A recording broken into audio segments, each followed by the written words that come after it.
Haleluya, puji Tuhan. Selamat berjumpa kembali dalam program yang sangat luar biasa dan pasti akan memberkati kita semua. Bersama saya, Pendeta Heri Rorim Pandey, saya akan sampaikan satu renungan firman Tuhan buat kita semua. Dan saya percaya firman Tuhan yang kita akan dengar akan mendapat atau memberi berkat yang luar biasa buat kita.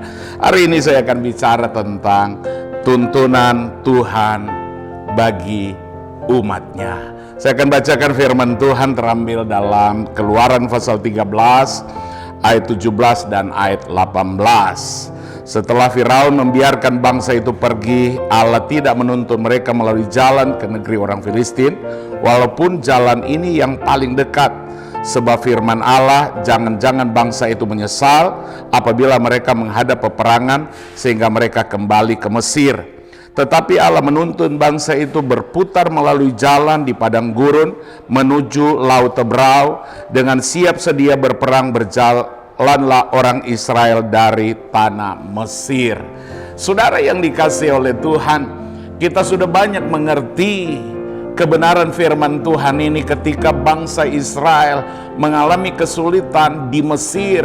Mereka alami tekanan, mereka alami kesulitan, lalu mereka berseru kepada Tuhan, dan Tuhan mengirim seorang Musa untuk membawa bangsa Israel keluar dari Mesir. Dan ketika mereka keluar dari Mesir, mereka harus menghadapi ada banyak hal dalam kehidupan mereka. Salah satu yang mereka harus hadapi, mereka akan melewati Laut Tebrau. Mereka akan melewati padang gurun. Mereka akan melewati bangsa-bangsa yang bisa menyerang mereka. Tetapi dari kebenaran firman Tuhan, kita melihat bahwa ada hal yang sangat penting. Sekalipun di depan mereka ada persoalan yang sangat berat yang mereka harus hadapi, tetapi Alkitab berkata bahwa ada tuntunan Tuhan dalam kehidupan mereka yang akan membawa bangsa Israel masuk ke tanah perjanjian. Saudara, dalam hidup ini kadangkala dihadapkan dengan persoalan, masalah yang membuat kita sulit untuk mengambil keputusan, sulit mengambil jalan keluar. Dan tentu kita perlu tuntunan Tuhan. Kalau kita dengar berita hari-hari ini, mungkin kita kaget dengan berita yang sedang terjadi. Seorang anak Tuhan, seorang yang katanya percaya Tuhan, tapi dia bisa melakukan hal yang sangat mengerikan, sangat tragis dalam kehidupannya, yaitu dia melakukan pembunuhan terhadap temannya sendiri. Dan dia berkata hari-harinya ada di gereja, bahkan berkata bahwa dia melayani. Tapi satu hal, inilah yang membuat kadangkala akhirnya mengambil keputusan yang salah, berjalan di jalan yang salah. Kenapa? Karena tidak meminta tuntunan Tuhan, pimpinan Tuhan dalam kehidupannya.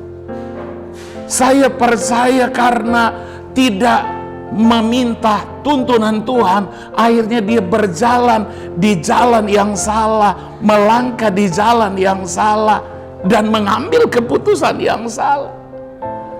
Saudara yang dikasihi Tuhan, ketika kita ikut tuntunan Tuhan bukan berarti memang kita bebas dari persoalan. Berjalan di jalan yang Tuhan kehendaki bukan berarti kita tidak ada masalah.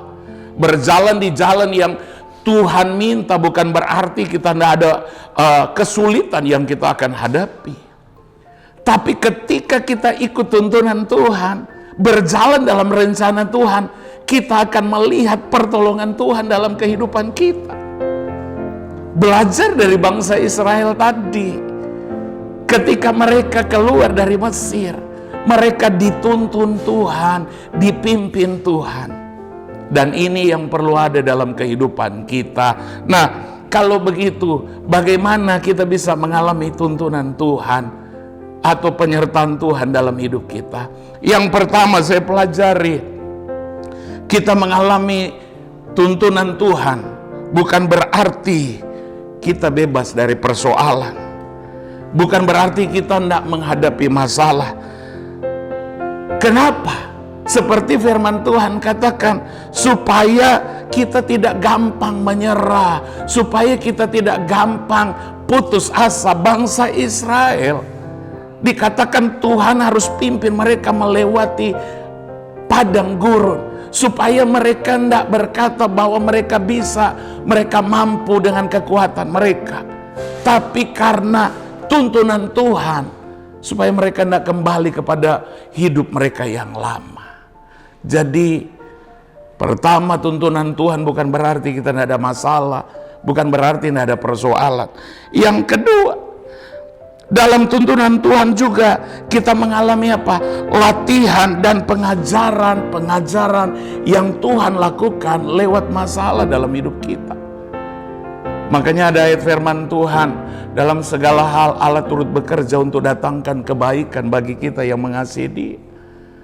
Artinya persoalan masalah bisa terjadi dalam hidup kita, tapi selama ada tuntunan Tuhan, itu menjadi pelajaran yang sangat luar biasa buat kita. Rasul Paulus berkata, segala perkara aku bisa tanggung di dalam Dia yang memberi kekuatan. Jadi yang kedua, tuntunan Tuhan juga akan apa? Melatih kita, mengajar kita dalam setiap kehidupan ini. Yang ketiga, tuntunan Tuhan dalam kehidupan kita, kita berusaha untuk apa? Berjalan menurut kehendak Tuhan. Tuhan tuntun bangsa Israel ikut maunya Tuhan, ikut kehendak Tuhan. Karena apa? Tuhan mengerti, Tuhan tahu keberadaan kehidupan kita. Ada ayat firman Tuhan berkata, ada jalan disangka lurus tapi justru ujungnya maut. Itu jalan manusia.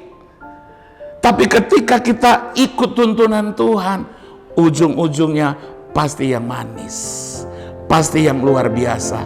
Mungkin awalnya ndak enak, tapi percayalah, kalau itu tuntunan Tuhan, ujung-ujungnya pasti membawa kebahagiaan. Jadi yang ketiga, tuntunan Tuhan, kita harus ikut apa yang menjadi kehendak Tuhan, apa yang menjadi kemauan Tuhan dalam hidup kita. Yang berikut, kita mau mengalami tuntunan Tuhan, kita harus bersandar, berharap hanya kepada Tuhan. Artinya apa? Andalkan Tuhan, bukan andalkan manusia. Ada ayat firman Tuhan yang lain bilang, terkutuk orang yang mengandalkan manusia, tetapi diberkatilah orang yang mengandalkan Tuhan. Tuntunan Tuhan menyadarkan kita untuk bersandar, berharap kepada apa yang Tuhan mau dalam hidup kita. Tuhan berfirman, Dia akan memperhatikan. Tuhan berfirman, Dia akan menolong. Tuhan berfirman, Dia akan mengerjakan perkara-perkara yang luar biasa dalam hidup kita. Jadi, kalau kita ikut tuntunan Tuhan, maka apa yang Tuhan rencanakan, apa yang Tuhan kehendaki, pasti akan terjadi dalam hidup kita. Sesulit apapun yang ada di depan kita, selama berjalan dalam kehendak Tuhan, bagi Tuhan tidak ada perkara yang mustahil. Mari belajar ikut tuntunan Tuhan, ikut arahan Tuhan, ikut apa yang Tuhan mau. Ujung-ujungnya pasti mendatangkan kebaikan bagi kita. Sukses, Tuhan Yesus berkati kita semua. Shalom. Halo teman-teman semua, buat kalian yang belum memiliki tempat ibadah tetap, yuk gabung bersama kita di GBI Glow Fellowship Center. lokasinya ada di Glow Tamres, Glow Gading Marina, Glow BSD, Glow Dynaplus, Glow Depok, Glow Majestic, dan Glow Cibubur. Kita tunggu kehadiran kalian. Tuhan Yesus memberkati. Amin. Amin.